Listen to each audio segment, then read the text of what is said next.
నీ దేశానికి వచ్చాను, నీకు నేను సేవ చేస్తాం కాదు, నువ్వు నా సర్వీసెస్ వాడుకుంటున్నావు అంటే నువ్వు ప్రయోజనం పొందుతున్నావు నా దగ్గర అన్నట్టుంది పాకిస్తానీ అమ్మాయి పరిస్థితి.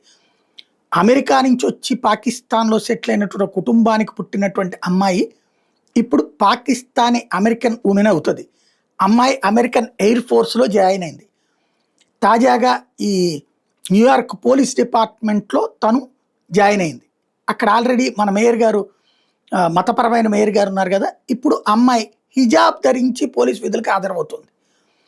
గ్యాస్ మాస్క్ ట్రైనింగ్ విషయంలోనూ హిజాబే ధరించింది. యూనిఫామ్తో పాటుగా మస్ట్గా హిజాబ్ ధరించి కంటిన్యూ అవుతుంది. అలాగే బయటకు వెళ్ళినప్పుడు విధుల్లో కూడా అదే కంటిన్యూ అవుతుంది.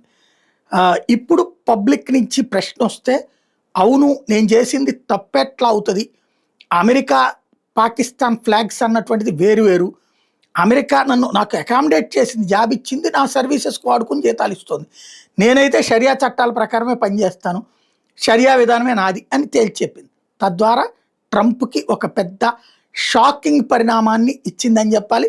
ఇప్పుడు ఇదే కంటిన్యూ అయితే అమెరికాలో ఇక పైన యూనిఫాములు పక్కకు పోయి ఎవరి మతాచారాల ప్రకారం వాళ్ళు నడుస్తారనుకుంటా.